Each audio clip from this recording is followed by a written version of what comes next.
예, 모든 투자에 있어서 모두가 다 가격도 상승하고 모두가 투자 성공하면 얼마나 좋겠습니까? 그런데 현실은 그렇지가 못합니다. 그래서 저는 우리 이 시청자님 분들만 그리고 나만 이게 좀 투자에 실패하지 않고 성공했으면 하는 마음에서 늘 열심히 하고 있습니다. 이번 시간에는 아파트 가격, 지금 현재 부동산 시장이 이제 좀 어려운 시장 올 것 같아요. 분명히 조정 시장이 이제 올 걸로 예상이 됩니다. 그래서 아파트 가격 하락 예상 지역, 그리고 유지 지역, 하락 상승 예상 지역은 어디일까 한번 강의를 통해서 여러분들도 쉽게 좀 식별할 수 있도록 한번 강의해 볼 테니까는요. 과연 여러분이 투자하고 계신, 여러분이 갖고 살고 계신 주택, 이게 과연 상승 지역일까요? 아니면 하락 지역일까를 한번 자체 점검해 보시고 또 투자할 지역은 어떻게 되는지 한번 살펴보시기 바랍니다.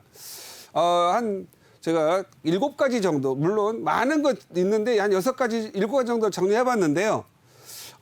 지금 가격이 하락이 예상되는 지역은 과도하게 상승한 지역으로 보입니다. 그런데 과도하게 상승됐다고 무조건 하락하는 건 아니지요. 다른 요인들과 합쳐졌을 때 하락할 수 있고, 아니면 다른 요인들이 좋으면 과도하게 올랐지만 또 더 오를 수도 있습니다. 그리고 또 짧은 시간에 급격히 상승한 거, 짧은 시간, 보통 1년 사이에 뭐 5억, 6억 올랐다. 이건 위험하죠. 그런데 위험하지만 또 다른 요인과 합쳤을 때 상승할 수 있습니다.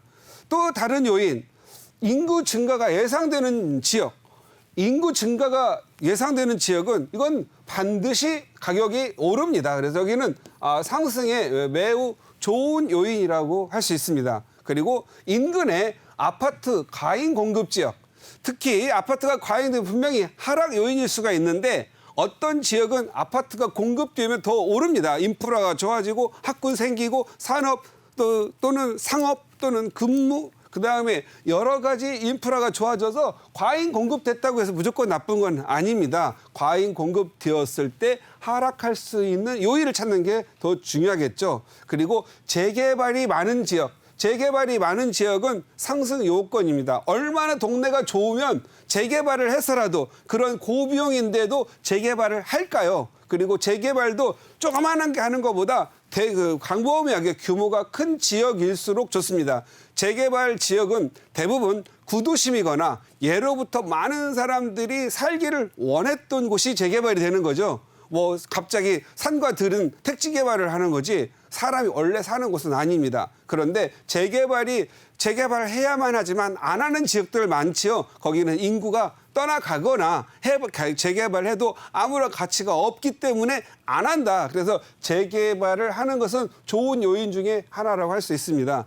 아파트 또는 단독주택 재건축도 역시 재개발과 같이 가격이 오르는 요인이 될 수 있다는 거고요. 교통이 좋아지는 지역, 아무래도 우리가 인구가 많아지고 또 많은 차들이 늘어나기 때문에 특히 차량 문제, 여기에서 중요한 거 우리가 보통 뭐 GTX나 지하철만 생각하시는데요. 교통, 자가 운전자들이 다닐 수 있는 도로가 좋아지는 것이 가장 중요한데 그것만으로도 가격이 오를 수가 있습니다. 그러면 이런 이 7개의 요인이 있는데 예를 들어서 제가 동그라미로 한번 표시해 보겠습니다. 어떤 지역에 갔더니 가격이 과도하게 상승을 했어요. 그리고 짧은 시간에도 급격히 상승을 했습니다. 그런데 인구가 증가가 예상될 줄 알았더니 인구는 하락이 예상이 됩니다. 그리고 인근의 아파트가 또 역시 과잉 공급이 되고 있습니다. 그리고 또 재개발이 많은 줄 알았더니 재개발은 오히려 별로 없습니다. 가격이 떨어질까 봐 안 짓는다는 거죠. 또 재건축이 되어야 될 구축 아파트들이 많이 있는데도 재건축도 안 합니다. 그런데 교통이 좋아질 줄 알았더니 교통 또한 역시 좋아질 여건이 안 되고 힘들어질 것 같습니다. 이런 동그라미가 많은 지역은 가격이 오를까요? 내릴까요? 그래서 이 동그라미 지역은 가격이 하락이 예상이 됩니다. 이 정도 동그라미를 이렇게 분포하고 있는 것은 하락이 넘어서 폭락까지도 예상이 되겠죠. 그런데 이런 지역이 다 있나요? 그렇지는 않습니다. 다만 여러분이 사는 지역이 여기 이렇게 해당되어 있는 구조라고 한다면 뭔가 정리를 하고 좀 더 나은 지역으로 업그레이드를 하려고 하는 노력이 좀 필요하겠다는 거죠. 그런데 어떤 지역에 갔더니 이제 이번에는 세모로 표현해 볼게요.